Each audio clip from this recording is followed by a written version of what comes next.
سب کچھ ہو بیوی نہ ہو تو تنہائی کا احساس مار دیتا ہے۔ بیوی کے بغیر کوئی زندگی نہیں ہے اور خامد کے بغیر عورت کی کوئی زندگی نہیں ہے۔ قریب ترین رشتہ بیوی ہے۔ جو سسرال میں زیادتی ہو رہی ہے میں اس کے ازالہ کی کوشش کر رہا ہوں۔ تو ہم ایک ہندی معاشرے سے متاثر ہیں جہاں بیوہ کی کوئی سنوائی نہیں، مطلقہ کی کوئی سنوائی نہیں۔ میں تمہیں عجیب بات بتاؤں، یورپ میں نظر آتا ہے عورت بڑی آزاد ہے، یورپ کی عورت پر یہاں سے بھی زیادہ ظلم ہوتا ہے۔ اللہ تعالیٰ نے جتنے انسانی رشتے بنائے ہیں، ماں باپ، بہن بھائی، چاچے تائے، دادا دادی، نانا نانی، ساس سسر، خالہ بھانجا، بھتیجا، پھوپھی پھوپھا، یہ جتنے اللہ نے رشتے بنائے ہیں ان میں سب سے اہم رشتہ خامد اور بیوی ہے۔ سب سے اہم رشتہ خامد اور بیوی، سب سے قریب ترین رشتہ خامد اور بیوی۔ لباس سے زیادہ کوئی چیز میرے قریب ہے؟ آپ کے قریب لباس سے زیادہ کوئی چیز قریب ہے؟ بولو۔ تو اللہ تعالیٰ کہہ رہا ہے کہ میری بیوی میرا لباس ہے، اور میری بیوی سے کہہ رہا ہے کہ تیرا خامن تیرا لباس۔ تو میں سے مراد سب شادی شدہ، جتنے شادی شدہ لوگ ہیں۔ تو میں بھی کون ہے شادی شدہ طلبہ میں؟ ماشاءاللہ کافی بابرکت مجمع ہے۔ ہاں اچھا، تو اللہ تم سے کہہ رہا ہے تمہاری بیوی تمہارا لباس ہے۔ سب سے قریب شادی کے بعد قریب ترین رشتہ لفظ لباس بتا رہا ہے بیوی ہے۔ قریب ترین رشتہ بیوی ہے، اور جو قریب ترین ہوتا ہے وہ پہلے ہوتا ہے، اس کا حق پہلے آ جاتا ہے، قریب ہو گیا۔ اور کل میں نے کہا تھا کہ لباس اور میرے درمیان کوئی چیز حائل نہیں ہے۔ اس سے میں نے وہ ایک حدیث کو اس کے ساتھ جوڑا تھا جو آپ نے حضرت فاطمہ رضی اللہ تعالیٰ عنہ سے فرمایا تھا کہ جسے میں پسند کروں اسے تو پسند نہیں کری۔ تو چپ کر کے واپس چلی گئیں اور اپنی اور بیگمات رسول سے فرمایا کہ بھائی آپ جانو اور آپ کا مسئلہ، میں اب اس میں نہیں پڑتی۔ تو یہ رشتہ سب سے قریب ہو جاتا ہے، اس سے قریب اور کوئی رشتہ نہیں ہے۔ جب یہ سب سے زیادہ قریب ہے تو اس کے حقوق بھی سب سے پہلے ہوں، اس کا حق بھی سب سے پہلے ہوگا، اس کا خیال بھی سب سے پہلے ہوگا۔ ہمارا جوائنٹ فیملی سسٹم ہے۔ میں کوئی بچیوں کو ساس سسر کے خلاف نہیں بھڑکا رہا، جو سسرال میں زیادتی ہو رہی ہے میں اس کے ازالہ کی کوشش کر رہا ہوں۔ آنے والی بچی اپنے ماں باپ کو چھوڑ کر آئی ہے، اب وہ اپنے خامد کے ماں باپ کو اپنا ماں باپ بنا لے تو اس کی سعادت ہے، اور بچے کے ماں باپ نے اپنی بیٹیوں کو آگے روانہ کر دیا ہے، وہ اس آنے والی بہو کو اپنی بیٹی بنا لیں تو کتنا خوبصورت ہو جائے گا یہ نظام۔ لیکن تربیت بھی نہیں ہے اور سیرت بھی سامنے نہیں ہے۔ مجھے حدیث یاد آ گئی، میرے نبی نے فرمایا یہ جو میرے انصار مدینہ ہیں، سنو بڑی عجیب حدیث ہے، یہ جو میرے انصار مدینہ ہیں یہ اتنے اچھے ہیں، ان کے گھر کسی کی بیٹی جب شادی ہو کے آتی ہے تو اسے یہ احساس ہی نہیں ہوتا میں سسرال میں ہوں یا ماں باپ کے پاس ہوں۔ یہ میں چاہتا ہوں، یہ میری تشریح میں کوئی کمی زیادتی ہو جاتی ہوگی، کوئی سائڈ زیادہ بیان ہو جاتی ہے، کوئی کم ہو جاتی ہے، لیکن میں یہ چاہتا ہوں۔ یہ حدیث مجھے اللہ نے ابھی یاد دلوائی ہے، حیات الصحابہ میں ہے، جلد اول میں ہے، کہ آپ نے فرمایا کہ یہ جو میرے انصار، میں دوبارہ کہہ رہا ہوں، یہ جو میرے انصار مدینہ ہیں یہ اتنے قابل تعریف ہیں کہ ان کے گھر جب کسی کی ڈولی اترتی ہے تو اس آنے والی بچی کو یہ احساس نہیں ہوتا کہ میں اپنے گھر میں ہوں یا سسرال کے گھر میں۔ میرے عزیزو، کم از کم تم جو میری اولاد ہو، تم میری روحانی اولاد ہو، تم تو میری بات کو آگے چلاؤ کہ تم اپنے گھر کو، اپنی بیوی کو اس طرح رکھو، اپنے ماں باپ کو بھی اس پہ تیار کرو، اپنی بہنوں کو اس پہ تیار کرو۔ ایک رخ تنقید دی، اے کر دی بھائی، اے کر دی بھائی، یہ سارا یہ میرا ماحول ہے، پتہ اٹھیندی کے میں، باندھی کے میں، ٹردی کے میں، یہاں تک یہ ساری کہاں سنی باتیں۔ تو بچے کے ماں باپ کہیں ہماری بیٹیوں کی تو شادی ہو گئی، اللہ نے ہمیں بیٹی دے دی ہے، اب ہم اس کو بیٹی بنا کے رکھیں، اور آنے والی کہے کہ میرے ماں باپ کو تو میں نے چھوڑ دیا، اب میرے خامد کے ماں باپ میرے ماں باپ ہیں، میں نے ان کے پاؤں دھو کے پینے ہیں، تو خود اپنی خوشی سے سارے گھر کی خدمت کرے، کون روکتا ہے؟ لیکن جو ہمارا ایک جابرانہ ماحول ہے اس نے اس رشتے کو توڑ کے رکھ دیا۔ یہ جو آنے والی لڑکی ہے اس کے ذمہ ہے نسل تیار کرنا، نسل، میری بہو سے میری نسل چلے گی، اور میں اسی پر جوتا اٹھا کے کھڑا ہوں کتنی بڑی زیادتی. ماں یہ نہیں سوچتی کہ میری نسل جو چلے گی اس لڑکی سے چلے گی. اب ساس اگر یوں سوچے کہ میری نسل اس سے چلے گی، سسر یوں سوچے میری نسل اس سے چلے گی، خامد یوں سوچے یہ میری نسل اس سے چلے گی، خامد کی بہنیں یوں سوچے ہمارے بھائی کی، ہمارے باپ کی نسل اس سے چلے گی، تو ہم اس کو عزت دیں، محبت دیں، پیار دیں. تو وہ پاگل ہے جو تمہیں کاٹ کھائے گی یا تم سے لڑے گی. اس کو تانے اتنے ملتے ہیں، ذلت اتنی ملتی ہے. اور میں نے جیسے کہا لباس سب سے قریب ہے، تو اس کے بعد بیوی کا حق سب سے پہلے آ جاتا ہے. ماں باپ کی طرف سے زیادتی آئے تو تمہارے ذمے ہے اپنی بیوی کو بچاؤ، اللہ کے واسطے اپنی بیویوں کی حفاظت کرو. ہاں تمہاری بیوی کی طرف سے زیادتی آئے تو اللہ کے واسطے ماں باپ کی حفاظت کرو. تو اس کا مطلب یہ نہیں کہ تم ڈنڈا اٹھا لو، اپنے اخلاق ایسے بناؤ، سپرنگ بن جاؤ. سپرنگ جو فریشر سے کو قبول کر کے دب کر کے نیچے چلا جاتا ہے، نیچے جانے میں جڑ جانے کا نظام چھپا ہوا ہے کہ جھک جاؤ. ماں باپ ناراض ہو ان کے پاؤں پکڑ لو، بیوی ناراض ہو اس کے پاؤں پکڑ لو. ذلت میں عزت چھپی ہوئی ہے، ساری زندگی کا تجربہ بتا رہا ہوں. ذلت اللہ کی رضا کے لیے ذلت اٹھانے میں عزت چھپی ہوئی ہے. ہن لباس لکم. کتنا ہی مجھے غصہ چڑھا ہو میں اپنے کپڑے پھاڑوں گا. مجھے غصہ آ گیا میں نے اپنے کرتے پھاڑنے میں، کسی یہ پاگل تو کرے گا، سمجھدار دوے دا کرتا پاڑے گا، اپنا نہیں پاڑے گا. اب مجھے بیوی پہ غصہ چڑھ گیا تو میرا لباس ہے، اس کو تار تار کر دوں، گالیاں دوں، تھپڑ ماروں. تو ایسا ہی جیسے میں اپنے کرتے کو پھاڑ رہا اور اپنے کرتے کو تار تار کر رہا. بیوی کو غصہ چڑھے تو وہ اپنے کپڑے پھاڑتی ہے. کپڑوں کے لیے کتنے حفاظتی نظام ہیں، الماریاں بنی ہوئی ہیں اور ہینگر بنے ہوئے ہیں، کریز خراب نہ ہو.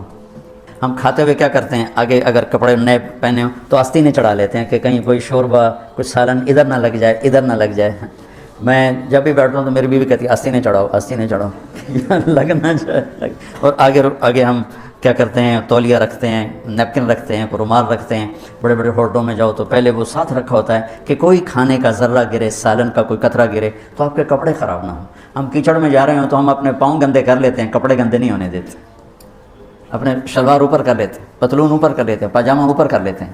تو جب کہیں سے کوئی آنے لگے ایسی ناگواریاں تو اپنے اوپر لے لو، بیوی پہ نہ آنے دو. ہم کپڑا بچاتے ہیں یا پاؤں بچاتے ہیں؟ کپڑا بچاتے ہیں. شلوار اوپر ٹانگ لیتے ہیں، کرتے کو یوں سمیٹ لیتے ہیں. تو جتنا کیچڑ ہے حالات کا، واقعات کا، اخلاق کا، وہ کیچڑ اپنے اوپر لے لو، بیوی کو بچا لو. اور بیوی کیا کرے، وہ جتنا کیچڑ ہے حالات کا، واقعات کا، ناگواریوں کا، اپنے اوپر لے لے، خامد کو بچا لے. لباس کا اور کیا کام ہے، یواری سواتکم، یہ تمہارے عیب چھپاتا ہے. تو میرا کام کیا ہے، میں بیوی کی کمیاں چھپاؤں، ڈھنڈورا نہ پیٹوں. بیوی کا کام کیا ہے، خامد کی کمیاں چھپائے، ڈھنڈورا نہ پیٹے. دوسرا کام کیا ہے لباس کا، وریشہ، لباس مجھے خوبصورت بناتا ہے. یہ ایک واحد رشتہ ہے جو زندگی کو خوبصورت بناتا ہے. سب کچھ ہو بیوی نہ ہو تو تنہائی کا احساس مار دیتا ہے. اس سے ایک اور مطلب نکلتا ہے کہ لباس کے بغیر ایک لمحہ گزارا نہیں. سارا دن پانی نہیں پیتے ہیں نا، اب میں بیان میں پانی پی رہا ہوں، لیکن 16 گھنٹے تو گزارے نا، پانی نہیں پیا، کھانا نہیں کھایا. 16 سیکنڈ لباس کے بغیر گزار سکتے ہیں؟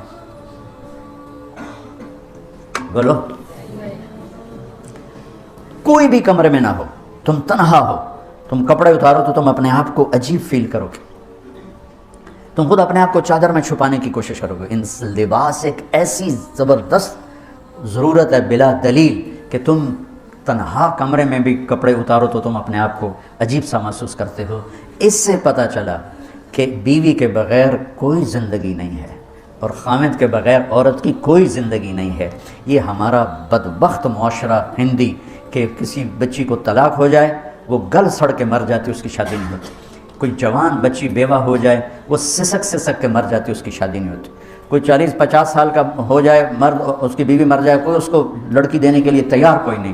اور لباس کا لفظ بتاتا ہے کہ شادی کے بغیر انسان ننگا ہے اور ننگے انسان کا کوئی کہیں بھی گزارا نہیں ہے. لفظ لباس بتاتا ہے کہ ہم اس چیز کو رواج دیں کہ شادیاں ہوں، بیوہ کی شادی ہو، مطلقہ کی شادی ہو، کوئی کس کی بیوی مر جاتی ہے حضرت ابن مسعود کا فرمان ہے اگر میری موت میں 10 دن باقی ہوں تو بھی میں شادی کر لوں گا اگر میری بیوی مر جائے تو۔ ابو ہریرہ کہتے ہیں اگر میری زندگی میں 7 دن باقی ہوں اور میری بیوی مر جائے تو میں 1 ہفتہ بھی شادی کے بغیر نہیں رہوں گا، میں شادی کر لوں گا۔ تو ہم ایک ہندی معاشرے سے متاثر ہیں جہاں بیوہ کی کوئی سنوائی نہیں، مطلقہ کی کوئی سنوائی نہیں، اور کوئی جوان بھی 2-4 بچے ہیں اور بیوی مر جائے تو اس کی کوئی شادی نہیں ہے، سسک سسک کے وہ بلک بلک کے زندگی گزارتے ہیں۔ ہم لوگ اس کو رواج دیں۔ لباس، لفظ لباس بتا رہا ہے کہ جیسے لباس کے بغیر ایک لمحہ آدمی چین سے نہیں بیٹھ سکتا، ایسے ہی اس رشتے کے بغیر زندگی میں کوئی خوبصورتی نہیں، کوئی حسن نہیں۔ ہن لباس لکم انتم لباس لہن۔ تو لباس کیا کرتا ہے؟ زیب و زینت۔ لباس کیا کرتا ہے؟ عیب چھپاتا ہے۔ لباس کیا کرتا ہے؟ خوبصورت بناتا ہے۔ تو اس رشتے کو خوبصورت بنانا ہے، بیوی خامند کے لیے، خامند بیوی کے لیے۔ کس طرح یہ رشتہ خوبصورت بنے گا؟ اچھے اخلاق کے ساتھ، اچھے اخلاق کے ساتھ۔ اگر گھر والوں کے اخلاق اچھے ہوں، وہ بچی ساس سسر کو ماں باپ بنا لے، ساس سسر بچی کو ماں باپ بنا لے، خامند بیوی کو ہتھیلی کا چھالا بنا لے، بیوی خامند کو ہتھیلی کا چھالا بنا لے۔ میں قربان جاؤں اپنے نبی پر، ساری کائنات کو نور ایمان دینے والی ہستی، اور حضرت عائشہ رضی اللہ عنہ کو لقمے بنا کے کھلا رہے ہیں۔ کمال۔ حضرت عائشہ رضی اللہ تعالیٰ عنہ وہ بڑی بڑی بوٹیاں ہوتی تھیں نا، وہ اٹھا کے ایسے نوچتیں اور پھر رکھ دیتیں، روٹی کا ٹکڑا اٹھاتی۔ میرے نبی وہی بوٹی اٹھاتے جہاں حضرت عائشہ نے نوچا ہوتا تھا، وہیں دکھا کے کرتے تھے، ان کی محبت کو لینے کے لیے اور ہمیں سکھانے کے۔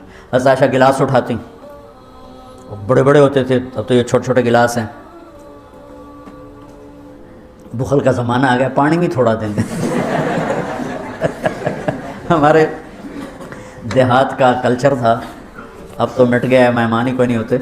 جب کچی سڑکیں ہوتی تھیں اور ذرائع نہیں تھے تو بہت سے مسافر ہمارے ڈیروں میں آ کے رات گزارتے تھے۔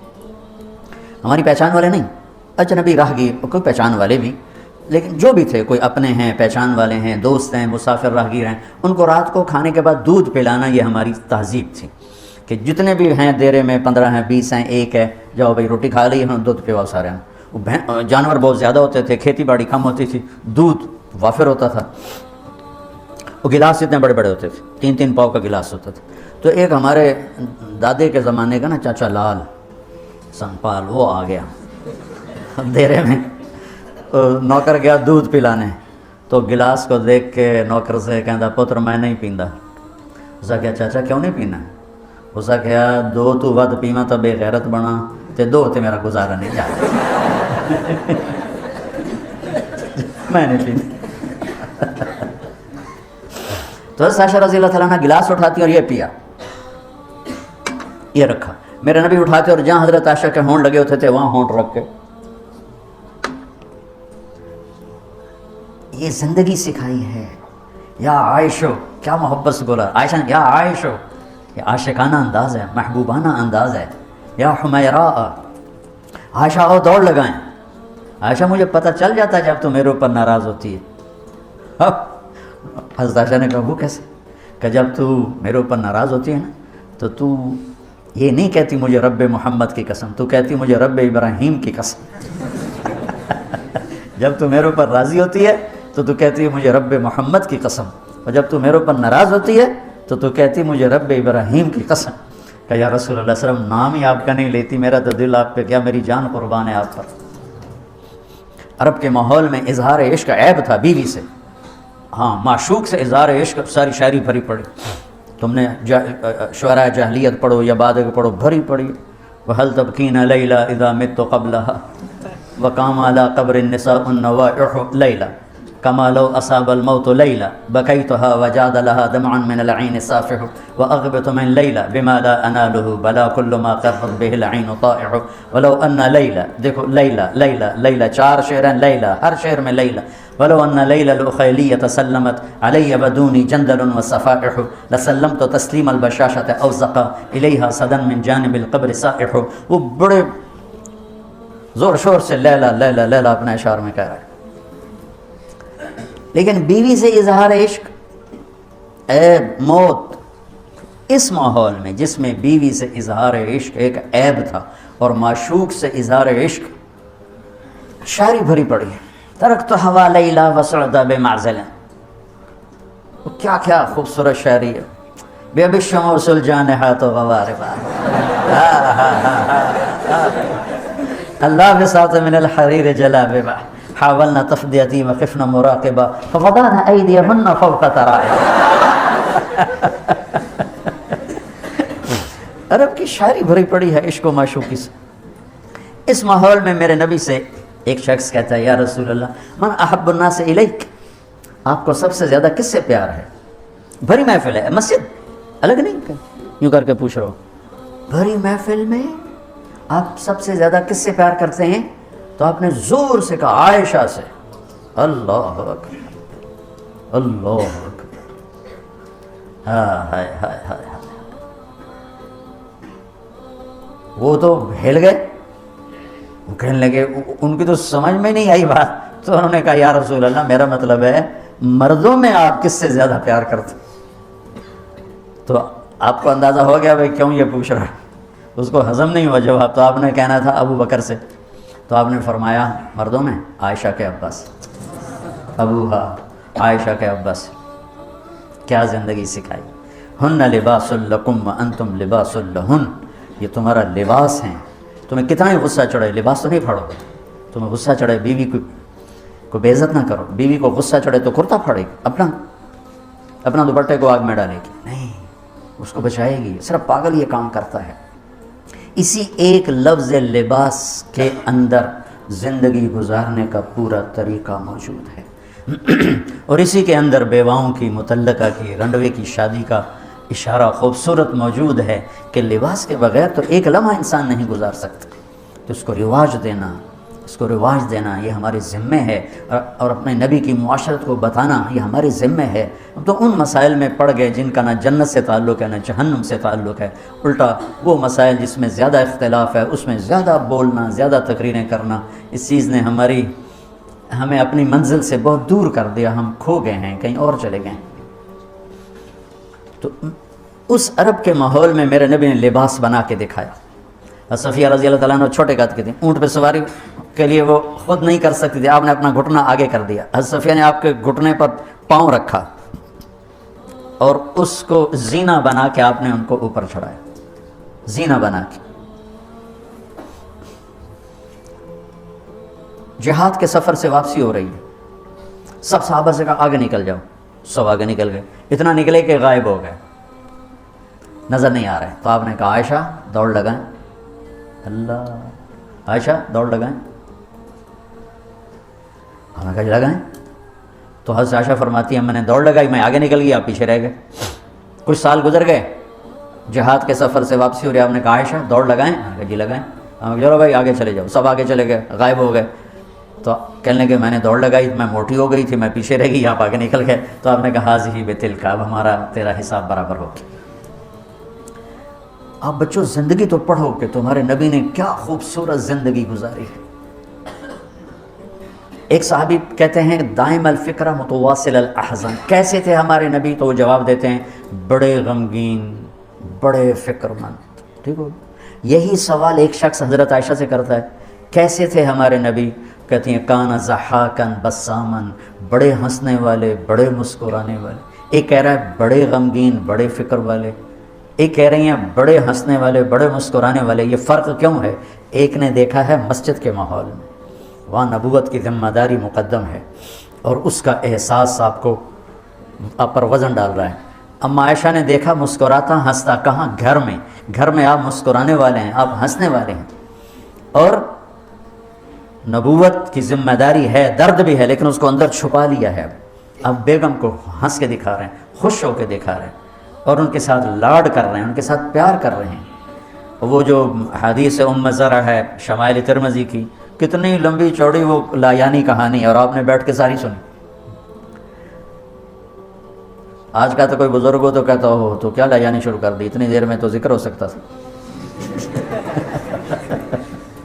بیوی کے ساتھ لایانی بھی عبادت، وہ لایانی تو ہوتی نہیں بیوی کے ساتھ. جہاد کا سفر ہے، جہاد کا، اور سفر کے لیے تیاری کا اعلان اور کوچ کا اعلان. حضرت عائشہ اونٹنی پہ بیٹھیں، گلے میں دیکھا ہار کوئی نہیں، کہا یا رسول اللہ میں تو نہیں جاؤں کہ میرا ہار گم ہو گیا، میرا ہار پہلے ڈھونڈوائیں۔ سارے لشکر کو ہار پہ لگا دیا۔ آپ کہتے تیرا دماغ خراب، میں جہاز میں تیرے لاڈ اٹھاؤں اور تیرے ہار کے پیچھے میں سفر کینسل کروں؟ چلو چلو۔ آپ نے کہا چلو بھائی عائشہ کا ہار ڈھونڈو۔ سارے ہار ڈھونڈنے میں لگ گئے سارے۔ یہ میں کہاں سے کوئی میں فرضی کس سے بیان کر رہا ہوں، گھڑ گھڑ کے بیان کر رہا ہوں، تمہیں اپنے حبیب کی سیرت سے اٹھا کے دے رہا ہوں۔ کوئی آپ کسی سیر پہ نہیں نکلے تھے کہ کوئی بات نہیں سفر کینسل کرو، جہاد کا سفر ہے اور آپ کہہ رہے ہیں عائشہ کا ہار ڈھونڈو۔ آپ دیکھ رہے تھے کہ آگے عورتوں کے ساتھ کتنے کتنے ظلم ہوں گے۔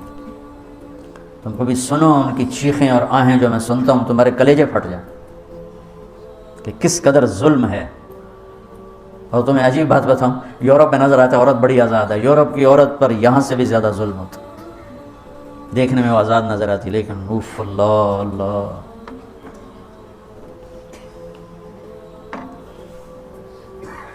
شام ہو گئی تو کافرہ رک گیا، اب تو بھائی شام ہو گئی، ہار نہیں ملا۔ مغرب عشاء کے لیے تو پانی موجود تھا، اب عشاء پڑھنے کے بعد پانی ختم، چونکہ خیال تھا بھائی اگلی منزل پانی ہے تو وہاں جا کے نماز پڑھیں گے، اب پانی کوئی نہیں ہے، اور سب نے ابو بکر صدیق رضی اللہ تعالیٰ عنہ کو تانے دینے شروع کیے، تیری بیٹی کی وجہ سے اب فجر کی نماز کا کیا بنے گا، اب تو پانی کوئی نہیں، وہ وضو کیسے کریں گے، تیمم کی آیت ابھی آئی نہیں ہے۔ تو حضرت ابو بکر صدیق کو غصہ چڑھا، وہ گئے اللہ کے نبی کے خیمے میں، وہ تو باب تھے، تو آگے اللہ کے نبی حضرت عائشہ کی گود میں سر رکھے سو رہے تھے، حضرت عائشہ یوں بیٹھی ہوئی تھی، تو اب کیا کریں، وہ سوئے ہوئے ہیں تو بول تو سکتے نہیں، تب وہ چہرے سے ان کو ڈانٹ رہے ہیں،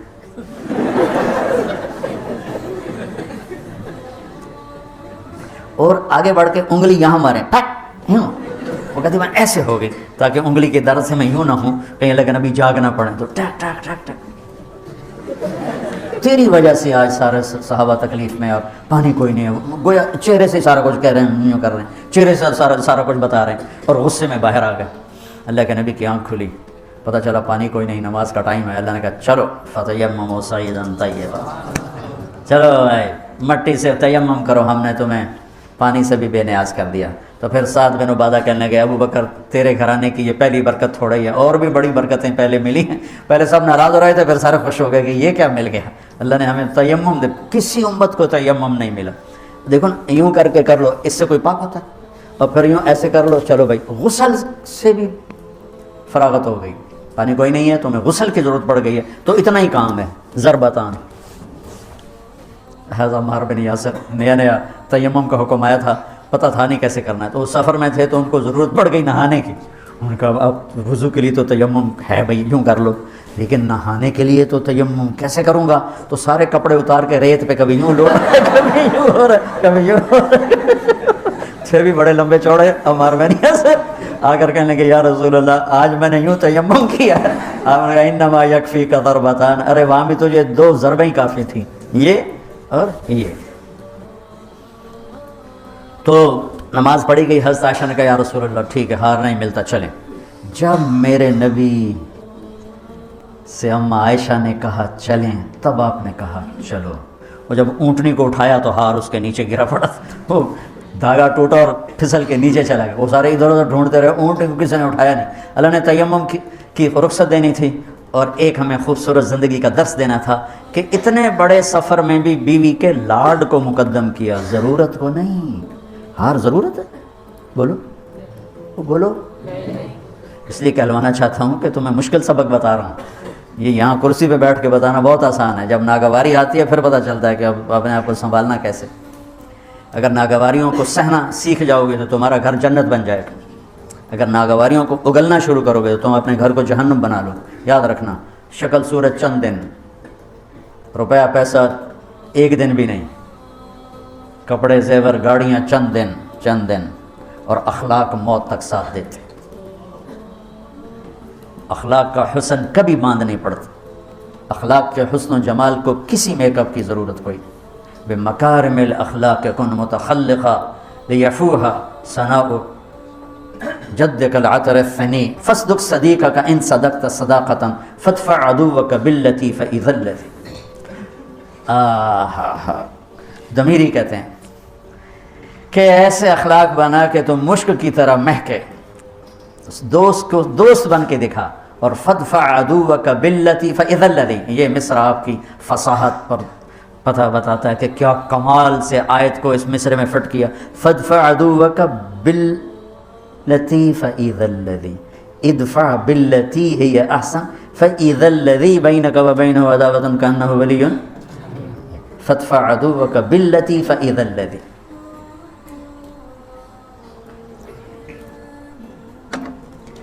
تو یہ رشتہ بہت مظلوم ہے اس وقت، بہت مظلوم ہے. بے شک کہیں آنے والی لڑکی ایسی بے وقوف ہوتی ہے کہ تہس نہس کر دیتی. لڑکی کے ماں باپ اتنے بے